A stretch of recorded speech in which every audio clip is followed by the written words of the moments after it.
नमस्कार दोस्तों। Corona virus की सेकेंड वेव अभी खत्म होने का नाम नहीं ले रही है। तभी इसी बीच ब्लैक फंगस और वाइट फंगस एक जानलेवा बीमारी के रूप में उभर कर सामने आई हैं। ये आए दिन चर्चा में है। ये भी तक कहा जा रहा है कि अगर ब्लैक फंगस किसी को हो गया तो उसका बचना काफी हद तक इम्पॉसिबल है। तो इस वीडियो में हम काफी डिस्कस करेंगे कि ब्लैक फंगस और वाइट फंगस क्या है, इनसे बचाव कैसे करना है, रेमडेसिविर और डेक्सामेथासोन की जो डोजेज हैं वो हमारे शरीर में कैसे रिएक्ट करती हैं, कैसे काम करती हैं। रेमडेसिविर जिसकी डुप्लीकेट भी मार्केट में आना स्टार्ट हो गए हैं, तो उनसे भी हमें बचना है। डेक्सामेथासोन, इसकी भी क्या हमारी बॉडी में इफेक्ट पड़ता है, इसके बारे में हम सही तरीके से जानेंगे। सही जानकारी और सावधानी ही है जो हमें कोरोना से जंग जो है जिता सकती है। कोरोना से डरना नहीं है, बल्कि सावधान रह के हमें सोशल डिस्टेंसिंग और मास्क लगाकर जीवन यापन करना है। देखें, अगर हम इसकी बात करें तो एक सूत्रा मॉडल चर्चा में आया था कुछ समय पहले। एक सूत्रा मॉडल चर्चा में आया था। यह मॉडल क्या कह रहा है कि इसने गवर्नमेंट को पहले ही आगाह किया था। अप्रैल मंथ के लगभग सेकेंड वीक में इसने बताया था कि जो डेली केसेस हैं वो 1 लाख से ऊपर आने के चांसेस हैं, बट ये एक्सपेक्टेशन से कुछ ज्यादा ही रहा। सूत्रा मॉडल है क्या? यह एक गणितीय मॉडल है जो कोरोना वायरस की तीव्रता का अनुमान लगाने में गवर्नमेंट को इससे मदद मिलती है। या ये कह दीजिए मोटा मोटा कि कोविड-19 की भविष्यवाणी करता है एक प्रकार से। ये 2020 में अस्तित्व में आया था, 2020 में, जब पिछली बार कोरोना की क्राइसिस बढ़ी थी लास्ट ईयर।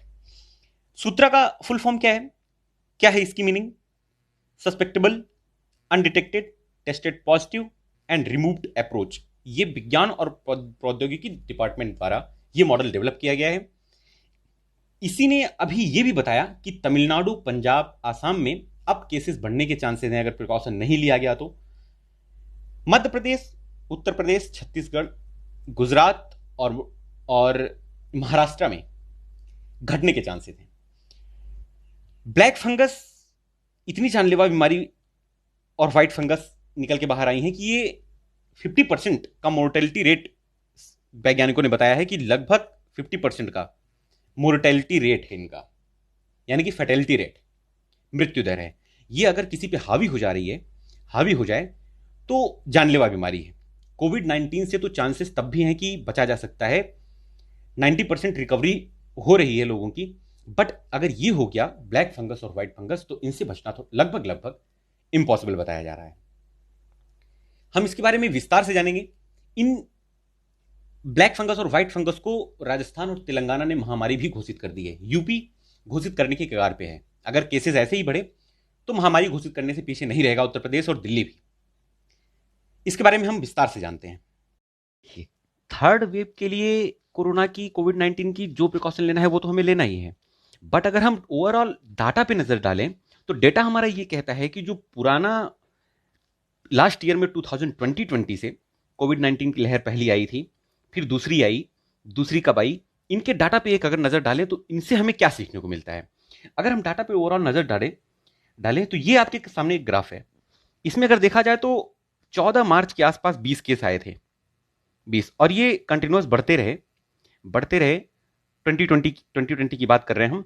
तो सबसे पीक टाइम जो आया था वो आया था 16 सितंबर को। 16 सितंबर को 97,894 के आसपास केसेस थे, है ना। और यही फिर ये केस डाउन होना शुरू हुए।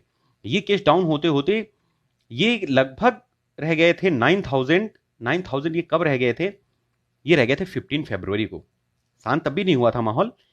19 फरवरी को जब ये बढ़ना शुरू हुए तो हमारी जो सोशल मीडिया है उन्होंने जब कवर करना इनको स्टार्ट किया, तो उसके पहले भी कई चुनाव प्रचार और वही इतने तगड़े तरीके से प्रचार इनका हो रहा था कि हमें प्रिकॉशन लेते लेते 11-12 अप्रैल स्टार्ट हो गए थे, जब हमने इसके लिए अलर्ट होना शुरू हुआ, जब केसेस लाख के पार जाने लगे, है ना। लाख के पार जब गए थे। और फिर यहां पे देखो तो जो इस बार जो सेकेंड वेव आई थी, सेकेंड वेव का पीक टाइम जो आया था वो 6 मई को था। 6 मई को 4 लाख से ऊपर केस गए थे, 4,14,000। 4,14,188 के आसपास केस गए थे, और ये पिछले साल के मुकाबले कहीं ज्यादा था, है ना। अब देखिए, सारी गवर्नमेंट ने अपना अपना प्रिकॉशन लेना शुरू कर दिया था। स्टेट गवर्नमेंट ने कब लॉकडाउन करना है, कब क्या करना है, सब अब केसेस जो है डाउन हो रहे हैं। अब लेटेस्ट देखा जाए तो 25 मई का डाटा अवेलेबल है, जो 2,08,000 के आसपास का है। ये केसेस हैं जो अभी लेटेस्ट बता रहे हैं। अब देखिए, ये लहर क्या होती है, अगर हम किसी लहर को समझे कि लहर क्या होती है, किसी महामारी की लहर क्या होती है। अगर किसी महामारी के संक्रमण के बढ़ते और घटते आंकड़ों को समझा जाए तो उनको समझने के लिए लहर शब्द का प्रयोग किया जाता है। ये संक्रमण एक निश्चित समयांतराल होता है, इनका निश्चित समयांतराल में ये अपनी पुनरावृत्ति करते हैं। इनका संक्रमण जो है अपने आप को दोहराता है। इसमें क्या है कि संक्रमण एक बार बढ़ता है, जैसे यहां पे सितंबर में बढ़ा था, 16 सितंबर के आसपास ये बढ़ा, फिर ये घटना शुरू हुआ, ये फरवरी में घटता रहा, फरवरी तक। ये फरवरी के बाद, ये फरवरी 15 के बाद ये फिर से बढ़ना स्टार्ट हुआ। देखिए तो बड़ी बुरी तरीके से बढ़ा है ये, और बड़े ही खतरनाक तरीके से इतना सेकेंड वेव ने अपना प्रभाव दिखाया है, इफेक्ट इस बार का। और ये जब बढ़ना शुरू हुआ तो ये बढ़ने लगा। तो सेकेंड वेव का जो संक्रमण था वो 6 मई को मैक्सिमम लेवल पर था। अब अगर नेशनल लेवल पे देखा जाए तो अब गिरावट दर्ज की जा रही है। पिछले अगर 2 वीक्स का रिकॉर्ड देखा जाए तो कंटिन्यूअस गिरावट देखी जा रही है। बढ़ते मामले पहले 4 लाख से ऊपर जा रहे थे, अब ये 2 लाख से नीचे आ गए हैं, है ना, डेली बेसिस पे। अब अगर संक्रमण के मामले इस कंडीशन में अब यहां देखा जाए अगर, तो 25 को मामले बढ़े हैं, 25 मई को उसके नीचे, उसके पहले का अगर देखा जाए तो उसके पहले तो ये 1,96,000 आ गए थे, है ना। अब अगर ऐसे में संक्रमण के मामले फिर बढ़ते हैं और कई हफ्तों महीनों तक ऐसा कंटिन्यू रहता है कि ये संक्रमण के मामले फिर बढ़ते हैं और ये स्टेबल हो जाए अगर 1 महीने तक का, 1 महीने हफ्ते कुछ हफ्तों तक, तो ये कहा जाएगा कि थर्ड वेव के रूप में वर्गीकृत किया जाएगा इसे, कोरोना के थर्ड वेव, कोविड-19 के थर्ड वेव के रूप में। यहीं पर अगर हम वैक्सीनेशन के आंकड़े पर नजर डालें कि वैक्सीनेशन का क्या हाल रहा, देखिए ये जानकारी हमें लेनी इसलिए जरूरी है क्योंकि जानकारी, किसी भी चीज की जानकारी होना और एक उसकी पहचान कर पाना, तभी तो हम प्रिकॉशन ले पाएंगे। तो इसकी जानकारी होना बहुत ज्यादा जरूरी है। गवर्नमेंट ने सारे डेटा अवेलेबल करा रखे हैं, हमारा काम है उनके बारे में अवेयर होना। कई बीमारियां जो चर्चित हैं, black fungus, yellow fungus, white fungus, ये भी अब चर्चा में आ रही है। तो जो डोजेज हैं डेक्सामेथासोन के और रेमडेसिविर का, ये कैसे प्रभाव डालते हैं उनके बारे में भी डिस्कस करते हैं हम। उसके पहले अगर देखें, जाने हम, तो ये है कुछ वैक्सीनेशन का रिकॉर्ड। वैक्सीनेशन का रिकॉर्ड अगर देखा जाए तो हमने वैक्सीनेशन स्टार्ट कर दिया था जनवरी में ही, 16 जनवरी के आसपास हमने स्टार्ट कर दिया था और लगभग 1 लाख से ऊपर, 1,91,000 के आसपास जो है इंडिया में डोजेस लग चुके थे। एटलीस्ट सिंगल डोज तो इतने लोगों को लग ही चुका था। ये लाइट ग्रीन कलर का जो देख रहे हैं ये सिंगल डोजेस है, और फुली वैक्सीन है जो डार्क ग्रीन है।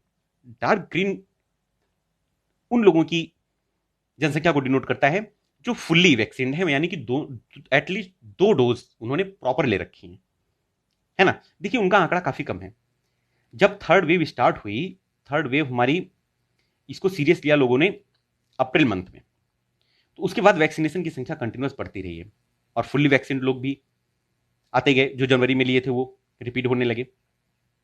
आज की डेट में अगर लेटेस्ट जाने 24 मई तक का डाटा, तो लगभग डेटा आपके सामने है। टोटल एटलीस्ट 1 डोज इतने लोगों ने ले रखा है, काफी बड़ी जनसंख्या है। और फुल्ली वैक्सीन लोग हैं, उनकी संख्या आपके सामने है। तो अभी भी हमें वैक्सीनेशन टोटल पॉपुलेशन का 3.1% फुल्ली वैक्सीन लोग अवेलेबल हैं जिन्होंने फुल्ली वैक्सीन ले ली है। तो अभी भी ये डाटा काफी चिंताजनक है। इसके लिए हमें अभी भी प्रिकॉशन लेना पड़ेगा। गवर्नमेंट इस फील्ड में काफी ज्यादा इनोवेटिव काम कर रही है। हम कोरोना वायरस पे एक नजर डालें तो ये वायरस है। वायरस के ऊपर जो स्पाइक्स आपको दिख रहे हैं, ये स्पाइक जो मूवेबल आपको दिख रहे हैं व्हाइट कलर की, ये स्पाइक, इनका केवल एक काम है ह्यूमन सेल्स में इंटर करना। इन स्पाइक्स का केवल इतना काम है कि जब इन्हें मौका मिले, थोड़ा सा इम्यून सिस्टम वीक हो और इन्हें थोड़ा सा वे मिले और ये ह्यूमन सेल्स में इंटर कर जाएं, इन स्पाइक्स का काम है। बाकी जो काम होता है ये इस वायरस के अंदर का अवेलेबल आरएनए करता है, यानी कि राइबोन्यूक्लिक एसिड। वो उसका मेन रोल होता है हमारी बॉडी में इन्फेक्शन फैलाने का। इन्फेक्शन फैलाने का मेन रीजन आरएनए रोल कैसे निभाता है हम उसे भी समझेंगे। ये वायरस के अंदर का स्ट्रक्चर है।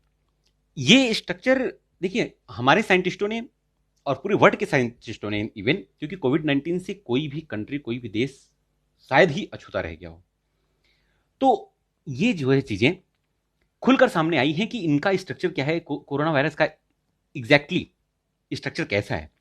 ये इंटरनली कुछ ऐसा दिखता है, जो आप यहां पे देख रहे हैं, ये इंटरनली कुछ ऐसा दिखता है। ये इसका स्ट्रक्चर है। बाहर के स्पाइक्स तो मैंने बताया कि ये क्या करते हैं, ये केवल ह्यूमन सेल्स में इंटर करने का काम करते हैं। बाकी जो अंदर का स्ट्रक्चर है ये है इसका आरएनए। आरएनए क्या करता है, आरएनए जो है हमारी बॉडी के साथ मिलकर ये जो है हमारी बॉडी को वीक करना शुरू कर देता है, हमारे फेफड़ों पर अटैक करना शुरू कर देता है। अगर इसका देखें तो ये कुछ, अगर इसमें थोड़ी नजर डाली जाए, ये इसका आरएनए स्ट्रक्चर है। आरएनए का स्ट्रक्चर की खास बात क्या होती है, डीएनए तो दोनों साइड से होता है। जो डीएनए की सेल होती हैं वो बोथ साइड में होती हैं। सिंगल हेलिक्स जो सुपर फास्फेट की बनी होती हैं ये बोथ साइड में होती हैं। ये डीएनए का स्वरूप होता है। आरएनए क्या होता है, आरएनए एक सिंगल हेलिक्स होता है, सिंगल हेलिक्स होता है। और जो सुगर फास्फेट की लेयर बनी होती है वो वन साइडेड होती है। नेक्स्ट अगर उसमें देखा जाए स्लाइड में, तो इसमें हम देख रहे हैं ये आरएनए का स्ट्रक्चर है। यहां जो आप आरएनए का स्ट्रक्चर देख रहे हैं ये है सिंगल हेलिक्स जो सुगर फास्फेट का बना होता है। किसका बना होता है, सुगर फास्फेट का सिंगल हेलिक्स स्ट्रक्चर होता है आरएनए का। इसमें क्या होता है कि जो ये लाइनें आप देख रहे हैं ये है चार चीजों से मिलकर ये लाइनें तैयार होती हैं। आरएनए में जो हमारी पाई जाती हैं वह है यूरासिल, गुआनिन, एडेनिन और साइटोसिन। यूरासिल, गुआनिन, एडेनिन और साइटोसिन, ये क्या होता है कि जो हमारा ये आरएनए का स्ट्रक्चर होता है। अब जो हम डोजेज यूज कर रहे हैं रेमडेसिविर की और डेक्सामेथासोन की, तो रेमडेसिविर को पहले हम समझ लेते हैं कि जो रेमडेसिविर आए दिन न्यूज में चला है कि इसकी काला बाजारियां बहुत ज्यादा हो रही हैं। कई लोग, अब तो इसकी डुप्लीकेट वर्जन भी बनने लगा है ना, इसका डुप्लीकेट वर्जन भी बनने लगा है। तो पहले तो हम जान ले कि जो रेमडेसिविर थी ये बनाई गई थी केवल और केवल इबोला वायरस के लिए। इबोला वायरस के लिए अमेरिका की कंपनी थी जिसका नाम था जिसका नाम जिलेट, इसने बनाया था इसे रेमडेसिविर को, जो केवल इबोला वायरस के लिए, जिसने काफी आतंक मचाया हुआ था, इबोला वायरस के लिए बनाया गया था। बट बाद में क्या हुआ कि इसको इंडिया को दे दिया गया कि इंडिया बनाएगी। इंडिया ने उसे खरीदा, फार्मूला खरीदा और इंडिया की दो कंपनियों को इसका ठेका दिया गया। दो कंपनियों को, अब दो कंपनियों को ठेका दिया गया तो उन कंपनियों ने इसे बनाना शुरू किया। एक तो बड़ी फेमस है सिप्ला, सिप्ला ने बनाया तो सिप्ला ने इसका नाम रखा सेपीरेमी इसका नाम रखा सिप्ला। ये रेमडेसिविर है, सेपीरेमी। और एक बनाया हेट्रो ने बनाया, उसे कोई फॉर बोला गया। तो ये जो दो दवाइयां हैं, ये रेमडेसिविर की दो दवाइयां, दो कंपनियां जो बना रही, हेट्रो और सिप्ला, ये दो मार्केट में अवेलेबल हैं। तो ये क्या है कि ये एक एंटीवायरल ड्रग है। ये एंटीवायरल ड्रग्स हैं जो इफेक्ट क्या करती हैं, ये इफेक्ट डालती हैं हमारे आरएनए की स्ट्रक्चर में। जो आरएनए का स्ट्रक्चर है ये क्या करती हैं कि आरएनए के स्ट्रक्चर में इनमें से एक को चेंज कर देती हैं, इनको उठा के क्या करती हैं कि जो कोरोना का आरएनए स्ट्रक्चर होता है उसमें जो यूरासिल, गुआनिन, एडेनिन और साइटोसिन होता है, उनमें से ये एडेनिन को उठाकर डुप्लीकेट से रिप्लेस कर देती हैं। डुप्लीकेट से रिप्लेस कैसे करती है वो हम देखेंगे वीडियो में। डुप्लीकेट से रिप्लेस कर देती हैं जब ये कोरोना का वायरस का जो स्ट्रक्चर होता है वो क्या होता है कि इन्हें, जैसे ये स्पाइक्स हैं, इनमें आरएनए है, आरएनए में जो चार यूरासिन, एडेनिन, गुआनिन और साइटोसिन है, इनमें एडेनिन को रिप्लेस कर देता है डुप्लीकेट से। जब डुप्लीकेट से रिप्लेस करता है तो डुप्लीकेट से रिप्लेस करके ये कोरोना वायरस क्या करता है कि कोरोना वायरस इस डुप्लीकेट को कैरी करने लगता है, जो ज्यादा इफेक्टिव नहीं रह जाता है ना। बट कोरोना वायरस को क्या है कि कोरोना वायरस, अब देखिए चाइना एक्सेप्ट करे ना करे, कोई एक्सेप्ट करे ना करे, ये प्रूफ ऐसा हो जाता है कि इसको ऐसा बनाया गया है कि इसको पता चल जाता है कि ये वायरस जो है ये डुप्लीकेट को कैरी कर रहा है। कैसे? क्योंकि वायरस के अंदर क्या होता है कि एक ये न्यूक्लियस पाया जाता है, क्या है, 3, 5 एक्सो राइबो न्यूक्लियस होता है ना, 3,5 एक्सो राइबो न्यूक्लियस। ये क्या करता है, ये कोरोना वायरस के अंदर पाया जाता है और ये कहता है कि हमारे आरएनए में कोई डुप्लीकेट मटेरियल शामिल हो गया है, इसको पता चल जाता है। तो ये क्या करता है कि ये फिर से उसको कैरी करना, क्या इसको डिस्ट्रॉय करना शुरू कर देता है, इसको डिस्ट्रॉय कर देता है और ओरिजिनल को लेने लगता है। बट डॉक्टर्स क्या कर रहे हैं कि डॉक्टर्स इस रेमडेसिविर की डोज को बढ़ा दे रहे हैं। रेमडेसिविर की डोज को अगर एक दे के देखते हैं, अगर ये कोरोना वायरस को पता चल जा रहा है इसके जरिए, जो इसका न्यूक्लियस है उसके जरिए अगर उसे इंफॉर्मेशन मिल जा रही है तो वो दूसरा डाल दे रहे हैं, तीसरा, इवन की 2 से 4 डोज तक भी डॉक्टरों ने प्रेफर किया है। तो जब ज्यादा डाल देंगे तो ये काम करना बंद कर देता है और ये रिप्लेस हो जाता है। तब ये हमारी बॉडी में उतना इफेक्ट नहीं डाल पाता है। उससे क्या होता है कि हमारी जो बॉडी का इम्यून सिस्टम है वो ऑटोमेटिक उस वायरस को किल करना स्टार्ट कर देता है। हम वैक्सीन लगा रहे हैं, वैक्सीन अगर हम लगा रहे हैं तो वैक्सीन लगाने का पर्पस क्या हुआ? और हाँ, एक चीज तो भूल ही गए, ये जो एडनिन है उसको रिप्लेस किससे करता है? एडनिन को रिप्लेस करता है, और रिप्लेस करता है उसका भी एक नाम है, इसको रिप्लेस करता है GS441524 से, इससे रिप्लेस कर देता है। एडनिन की जगह पे ये वाला आरएनए का पिलर ये हो जाता है GS441524, है ना। इसको जो है वायरस कैरी करना शुरू कर देता है। इसको जब वायरस कैरी करना शुरू कर देता है तो हमारी बॉडी पे रेमडेसिविर की डोज इतनी ज्यादा लग जाती है कि उसको इफेक्ट नहीं डाल पाती है। अब इफेक्ट नहीं डाल पाती है तो हाँ, वैक्सीन लेने से क्या इफेक्ट पड़ रहा है? वैक्सीन लेने से क्या होता है कि वायरस को रोकने की हमारे अंदर प्रतिरोधक क्षमता ऑलरेडी डेवलप्ड है। जैसे ही वायरस, वो उसका वेट कर रहा है, जैसे ही वायरस इंटर होगा वो उसके ऊपर रिएक्शन देना स्टार्ट कर देंगे, है ना। मेन पर्पस इंजेक्शन लेने का और वैक्सीन लेने का यही है। तो ये हमारे ऊपर ज्यादा हार्मफुल इफेक्ट नहीं डाल पाएंगे। आइए एक बार वीडियो पर नजर डालते हैं कि किस तरीके से ये रिप्लेस करता है और किस तरीके से एडनिन की जगह पे GS441524 को ऐड कर देता है। देखिए, इसमें वीडियो में अगर हम ध्यान से देखें तो किस तरीके से ये रेमडेसिविर इसके स्पाइक्स को रिप्लेस करता है। ये न्यू स्पाइक्स इसमें ऐड हुए, न्यू आरएनए फॉर्म हुआ और न्यू स्पाइक्स को लेकर कोरोना वायरस कैरी किया और ह्यूमन सेल में इंटर कर गया। ह्यूमन सेल में इंटर करते ही इसके 2 से 4 से 5 से इसके फॉर्म बने और जैसे ही इसके फॉर्म होते हैं ये रिएक्ट करना स्टार्ट कर देता है। ये रिएक्ट करना तो स्टार्ट करता है, बट जो बॉडी का इम्यून सिस्टम है, बॉडी का इम्यून सिस्टम उसको तुरंत जो है किल करने की कोशिश करने लगता है। अब देखें, जब बॉडी का इम्यून सिस्टम जैसे ही कोई वायरस इंटर करता है, जैसे हमारे नोज के थ्रू या आई के थ्रू या किसी भी जरिए से, मुंह के थ्रू, हम मास्क लगाना प्रीफर कर रहे हैं इसीलिए कि नोज, आई या मुंह के थ्रू सबसे इजी वे है वायरस को इंटर करने का। अब अगर वायरस इंटर कर गया तो हमारी बॉडी क्या करती है? हमारी बॉडी, कोई भी वायरस हो, कोई भी इंफेक्शन होता है तो उसको किल करने के लिए बॉडी का इम्यून सिस्टम जो है वो तुरंत एक्टिवेट होता है और उसको किल करने की कोशिश करता है। अब जब बॉडी का इम्यून सिस्टम एक्टिवेट होगा तो वो उस समय तूफान सा मचा देता है। कैसे होता है? अब जैसे अगर एक मिनट के लिए एग्जांपल लें कि एक मक्खी घर में घुस आई और घर के सारे लोग क्या करें कि उस मक्खी को मारने के लिए कोई तलवार, कोई डंडा लेके बाहर घुस आए, तो एक दूसरे, उस मक्खी को मारने के चक्कर में एक दूसरे को नुकसान पहुंचा देंगे, हार्म कर देंगे एक दूसरे को। तो इस यही मैटर है समझाने का कि जो हम अगली डोज ले रहे हैं, डेक्सामेथासोन जैसे डेक्सामेथासोन की डोज ले रहे हैं, वो क्या है कि वायरस को किल करने के लिए जो हमारा इम्यून सिस्टम एक्टिवेट हो रहा है उसको रोकने के लिए जो है डेक्सामेथासोन की डोज लगाई जाती है। देखें, डेक्सामेथासोन जो है वो टेबलेट इजीली अवेलेबल है, टेबलेट फॉर्म में और इंजेक्शन फॉर्म में मार्केट में। सॉरी। तो डेक्सामेथासोन क्या कर रही है कि डेक्सामेथासोन टेबलेट और इंजेक्शन दोनों फॉर्म में अवेलेबल है। लोग जो है, पब्लिक क्या कर रही है? पब्लिक यहां पे गड़बड़ ये कर रही है कि ऑटो में हॉस्पिटल जाने की बजाय डॉक्टर की सलाह लिए बिना खुद प्रीफर कर रही है इसको लेना, क्योंकि लोग जब पता चल जाता है तो लोग प्रैक्टिकल करना शुरू कर देते हैं। बट डेक्सामेथासोन क्या करती है कि हमारे इम्यून सिस्टम पे ये दवा डायरेक्टली हमारे इम्यून सिस्टम को सप्रेस कर देती है ना।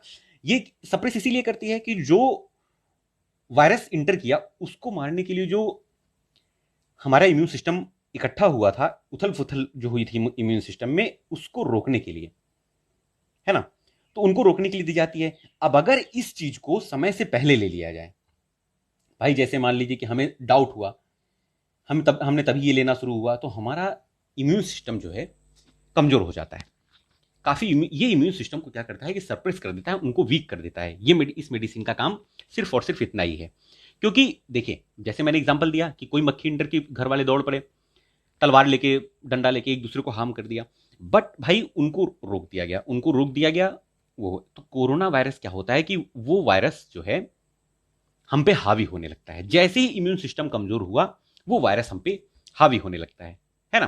तो इसको समय से पहले लेना इसको प्रीफर ना करें। देखिए, जानकारी ही बचाव है, तो जानकारी होनी जरूरी है। Precaution is better better than cure, बड़ी फेमस कहावत है। अब इसी की वजह से जब इम्यून सिस्टम कमजोर हो रहा है, इम्यून सिस्टम कमजोर हो जा रहा है, वायरस हावी हो जा रहा है, हम वेंटिलेटर पे चले जा रहे हैं। वेंटिलेटर पर जाते ही जैसे ही ऑक्सीजन इंटर कर रहे हैं, ऑक्सीजन के साथ मॉइस्चर भी इंटर करता है। एक पाइप लगी होती है साइड में, माउथ के साइड में, वो इंटर कर जा रहा है। जैसे ही वो इंटर करता है, उसके साथ हमें अनेक बीमारियां मॉइस्चर के साथ फेस करने को मिलती हैं, क्योंकि हमारा इम्यून सिस्टम ऑलरेडी वीक हो चुका है। तो कई डॉक्टर भी उसको जरूरत से ज्यादा डोज दे रहे हैं उस इंजेक्शन की, या इसका समय से पहले यूज करना हमारे लिए नुकसानदेह हो रहा है। तो इसे जो है बिना किसी एक्सपर्ट के सलाह के यूज ना करें, है ना।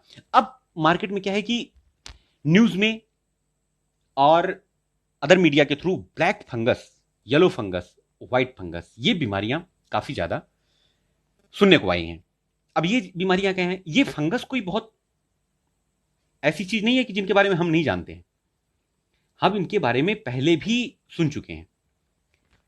फंगस क्या होता है? फंगस हो तो यही रहा है कि रीजन है डेक्सामेथासोन समय से पहले लेना, डॉक्टर ने दे दिया या हमने अपने आप ले लिया, इम्यून सिस्टम कमजोर कर दिया या उसको सप्रेस कर दिया। तो फंगस एक नॉर्मल चीज है।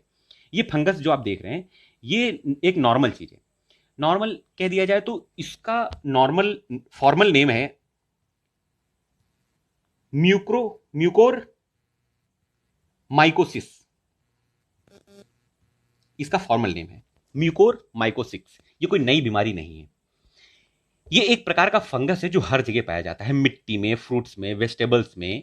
ये फंगस नॉर्मल तरीके से हमारी बॉडी में भी रहता है, बट नॉर्मल कंडीशन में जब हमारा इम्यून सिस्टम सही होता है तो ये हमारे शरीर को कोई नुकसान नहीं पहुंचा पाता है। और जैसे ही हमारा इम्यून सिस्टम वीक होता है और इसे थोड़ा सा मॉइस्चर मिलता है, तो ये अपना प्रभाव दिखाना शुरू कर देता है।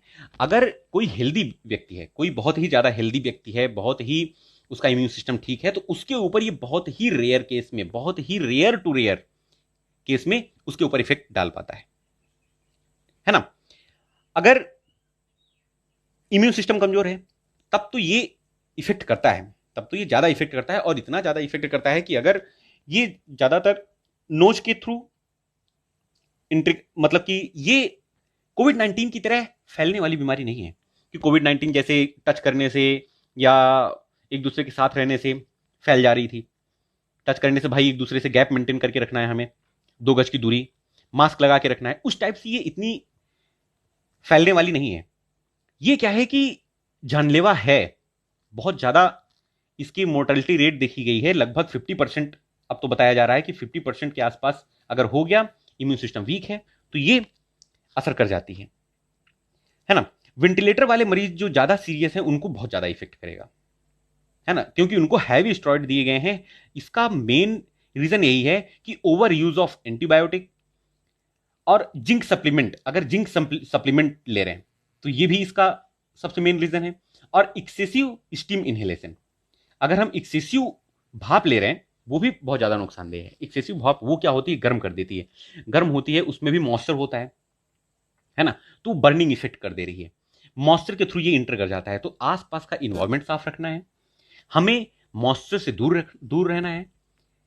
मॉइस्चर से, अरे नॉर्मल फंगस तो हमने देखा है, कोई भी अगर हम फ्रिज में सब्जी उठा के ना रखें, कोई भी फ्रूट्स उठा के ना रखें, तो ये फंगस तो नॉर्मल देखने को मिलता है कि नॉर्मल भी किसी भी फ्रूट्स में अवेलेबल है, फ्रूट्स में, वेजिटेबल्स में। यहां तक कि अगर देखा जाए तो ब्रेड एक बहुत ही कॉमन चीज है, सब यूज करते हैं, ब्रेड में भी फंगस लगता है। तो इसी टाइप का फंगस, यही फंगस है जो नमी को पाके और टाइम के बाद एक समय तक अगर यूज न किया जाए फ्रिज में ना रखा जाए चीज़ों को, तो टेम्परेचर मेंटेन ना किया जाए, तो मॉइस्चर की वजह से ये चीज़ें आ जा रही हैं, है ना। और इनका मेन रीज़न है कि अगर हाई शुगर है, वेंटिलेटर वाला पर्सन है, तो उसके लिए बहुत ज़्यादा ही हार्मफुल है ना।